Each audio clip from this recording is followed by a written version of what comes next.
nome é Carla, tenho 33 anos, sou professora e sou torcedora do Cruzeiro.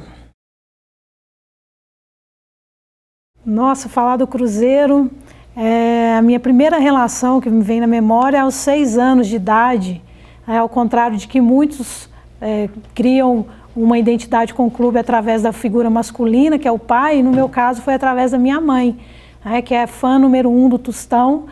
E aí eu aprendi o que era o Cruzeiro, né, os títulos do Cruzeiro, as escalações que ela me falava. E também nessa época, quando eu era criança, meus tios moravam comigo e eles também eram cruzeirenses. Então eu ficava dentro do carro escutando, né, o jogo do Cruzeiro dentro, né, no rádio. Eu nem sabia quem estava fazendo o gol, então antes de comemorar eu tinha que perguntar primeiro de quem que era o gol. Se fosse do Cruzeiro, eu gritava.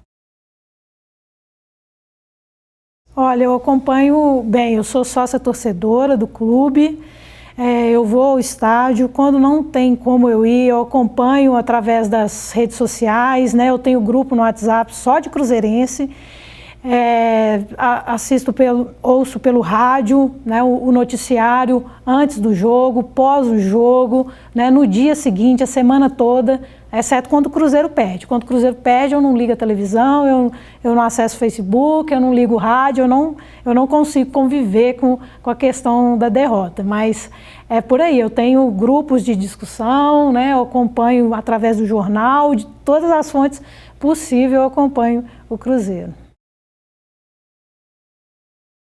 Olha, o Cruzeiro está num momento que não é de agora, né? Desde o ano passado, que ele vem numa constante muito difícil de qualquer clube alcançar, né? Ele está vindo numa regularidade impressionante, né? E isso eu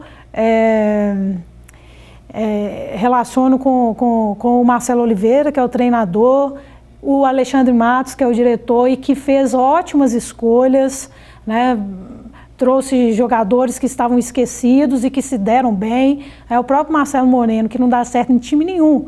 No Flamengo não deu certo, no Grêmio não deu certo, no Cruzeiro ele dá certo. Então, primeiro, a escolha do elenco deu muito certo. O treinador Marcelo Oliveira deu muito certo, né? A torcida, o Cruzeiro vem aí, eu acho que 5º ou 4º clube com maior número de sócios torcedores, e isso também ajuda muito, né, nas receitas do clube.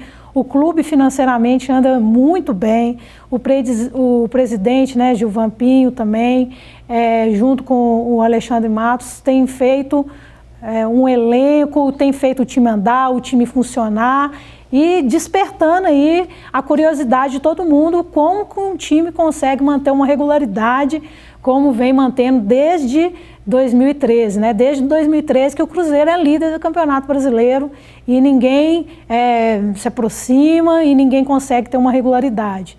Se machuca ou se 2 vão para a seleção brasileira, tem outros da mesma qualidade que entram no lugar. Então essas peças de reposição também têm feito a diferença no clube. O maior rival do Cruzeiro é o Clube Atlético Mineiro, né?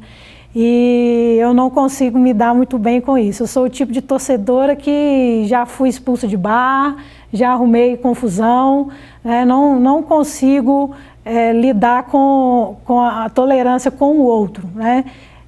Inclusive, esse meu comportamento é caso de terapia mesmo, né? 3 sessões já foram por conta de aprender a lidar com isso, né? Eu tenho pessoas muito queridas perto de mim que chegam e falam, olha, Carla, você não consegue falar disso, ou senão pessoas, não começa a falar, que senão você vai brigar, me tira de perto, porque eu não consigo conviver com o rival em termos, quando está tendo jogo, né?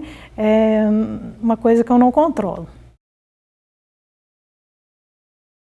Olha, da história do Cruzeiro, não posso deixar de falar do Tostão e do Dirceu Lopes, né, que são craques aí que eu não vi jogar, mas né, conheço a história do clube, conheço as jogadas, minha mãe sempre fala, e que eu vi jogar foi o Alex Talento e o Ronaldo Fenômeno, foram os maiores craques que passaram pelo Cruzeiro, e o goleiro Fábio. Gol inesquecível. Final da Copa do Brasil, o Cruzeiro empatando com o São Paulo praticamente comemorando o título da Copa do Brasil dentro do Mineirão, e o Cruzeiro precisando de uma vitória, e nós achamos uma falta, né, mais de 45 minutos do segundo tempo, a gente achou essa falta, e o Rogério Ceni no gol do São Paulo, e o Miller, que já tinha jogado no São Paulo, virou pro Giovani e falou: olha, a barreira pula, então bate por baixo que a bola vai entrar. E nisso não ia ter tempo para mais nada. O árbitro apitou, a barreira saltou, o Giovani bateu por baixo da barreira e foi gol do Cruzeiro, e festa a noite inteira, e campeão da Copa do Brasil. Escalação: campeão brasileiro de 2013, Fábio no gol, zagueiros Dedé e Bruno Rodrigo, laterais Egídio e Ceará, volantes o Lucas Silva e o Nilton, os meias Everton Ribeiro, Goulart, e na frente Borges, né, o William também entrava jogando. O título: campeão de 2003. Campeão brasileiro de 2003. Eu não tinha dinheiro para vir ao estádio no Mineirão, eu morava em Viçosa, e meu amigo falou: não, nós assistimos todos os jogos no bar, e o Cruzeiro pode ser campeão hoje, no jogo contra o Paysandu, e eu vou pagar para você e nós vamos. E ele comprou o ingresso para a gente da geral, na época era R$5, meu amigo Rogério, e a gente tinha uma excursão saindo de Viçosa, a gente saiu 6 horas da manhã de Viçosa, chegamos no Mineirão meio-dia, e chegou lá, a gente encontrou com um tio dele que trabalhava na imprensa e deu pra gente um convite. A gente foi vender o nosso ingresso da geral, né, que de R$5 já virou 15, aí deu para complementar para cerveja, para o tropeiro, e fomos ficar no lugar da imprensa, lá num lugar super privilegiado dentro do Mineirão, e Cruzeiro 2-1 no Paysandu, e campeão brasileiro de 2003. Porque eu não assisto só o jogo do Cruzeiro, eu assisto o jogo do meu rival também, né? E estava num bar, era Cruzeiro, era Atlético e Tijuana agora na Libertadores, né? E só eu de cruzeirense, porque estava com amigos atleticanos, e só eu de cruzeirense no bar. Só que eu não consigo ficar calada, né? Então o Atlético foi e tomou um gol. Aí só eu no bar comemorei. E aí vieram falar comigo, uma menina quis jogar uma garrafa em mim, e aí me tiraram no bar, né? Antes que acontecesse algo pior, né? Que bom que foi assim, porque aí eu assisti, o Galo virou, né? Um jogo histórico do Galo, o Galo virou, ainda bem que eu não estava lá, que senão eu ia ficar com mais raiva ainda, e eu já estava em casa. Mas eu já vi brigas, infelizmente, na época que tinha as duas torcidas no Mineirão, né? Hoje nós não temos mais, na magnitude que era, né? Meio a meio. E tinha todo o ritual. Então, os cruzeirenses vêm para Carlos Luz e os atleticanos vêm para Antônio Carlos. E não podia encontrar. E nós estávamos no lado da Carlos Luz, no estacionamento do Cruzeiro, e passa um atleticano com a camisa no estacionamento na frente de cruzeirenses.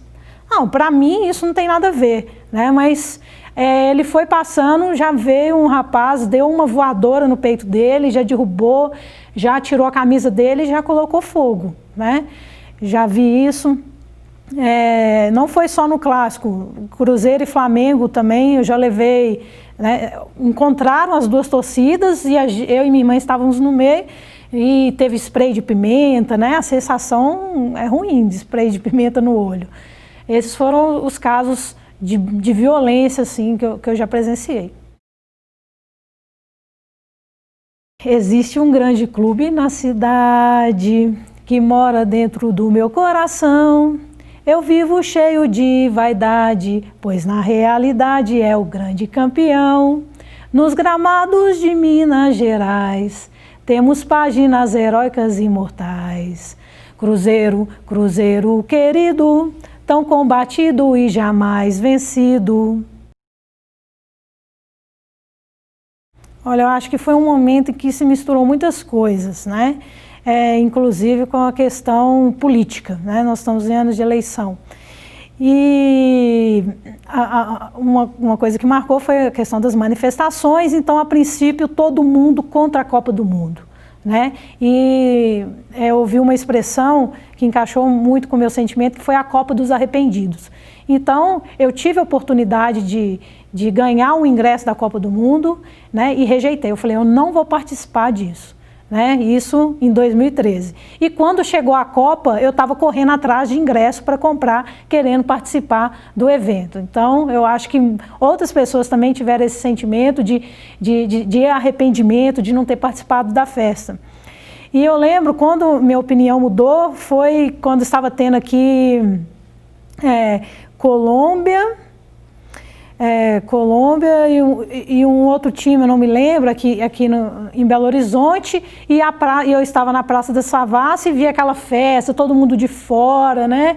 Pessoal de todos os cantos do mundo aqui em Minas Gerais, e eu não estava participando, não estava dentro do estádio, né? Uma coisa que eu queria estar, mas a festa, a torcida, né? Fazer churrasco na casa do amigo, mas nós também não podemos... Né, deixar de falar dessas questões políticas por conta do processo eleitoral. Então, a Copa do Mundo, ela foi muito usada para isso, né? Muitas pessoas quiseram destruir a Copa do Mundo, né, negativamente, falar que não ia dar certo, que ia ser um caos, e não foi, né? Foi a Copa das Copas. Mas nós também não podemos deixar de lembrar dos legados negativos, né? Muitas pessoas foram desapropriadas, né? Muitos recursos, né, foram desviados. Está havendo agora, por exemplo, a CPI do Mineirão, né? Então, são coisas que nós não podemos também fechar os olhos. Olha, a primeira diferença que eu senti foi a questão... eu falo, as pessoas não entendem, a questão do cheiro, né? O antigo Mineirão tinha um cheiro de churrasquinho, né? A camisa pendurada no varal lá fora, camisa falsificada, tinha o tropeiro, né? Era muito mais gostoso do que é agora, que agora está no padrão FIFA e não tá bacana. Mas, em compensação, tem o lado do conforto também, né? Antes o Mineirão não tinha como ir no banheiro, né? O banheiro feminino, né, era todo destruído, não tinha sequer papel higiênico, né? Essas questões de conforto mínimo. Hoje tem essa asepsia, né? Então, tudo muito limpo, tudo muito organizado, né? Então, você tem que subir em cima da cadeira mesmo, né? Os lugares são numerados, às vezes eu quero encontrar com alguém que está num outro setor, né? Ultimamente nós não temos mais, né, os jogos de duas torcidas como haviam antes. Então, acho que teve, por um lado, um ponto positivo, a questão do conforto, mas, por um outro, uma asepsia assim, exagerada, uma organização exagerada que tira um pouco dessa... É uma visão bem nostálgica mesmo, que tira um pouco do glamour do futebol. Olha, existem vários tipos de torcidas organizadas, né? Eu conheço, né, torcidas organizadas do tipo pavilhão, que eles vão ao estádio e não assistem o jogo, né? Eles ficam um virado para a torcida rival, brigando, eles não ficam virados para o campo, né? E existem outro tipo de torcida que fazem as músicas, que organizam a torcida, né? Que conduz o canto da torcida, que viaja com o time, que acolhe o time. Então, para mim, são dois tipos de torcedores que existem, e que não é proibindo as torcidas organizadas, né, que a violência vai acabar. Eu sou contra a extinção de torcidas organizadas. E também repensar um pouco dessa punição aos clubes. O Cruzeiro, no jogo no clássico contra o Atlético, agora do segundo turno, teve briga na arquibancada e, né, o Cruzeiro teve a perda de um mando de campo, teve uma multa de R$50 mil, né? Esse mando de campo teve suspensão, né, dessa perda de mando, mas o time fica prejudicado, né, por esses torcedores que estão a mais para brigar do que para torcer, na verdade. Eu acho inadmissível, eu acho criminoso, né, o que se faz, as pessoas ali que falam que vão na onda da torcida, mas eu acho que é mais uma questão de não respeitar as diferenças mesmo. Isso não acontece só em relação às questões raciais, né? Existe também em relação às questões de orientação sexual, né? Então, a torcida do Atlético, né, ela vem desenvolvendo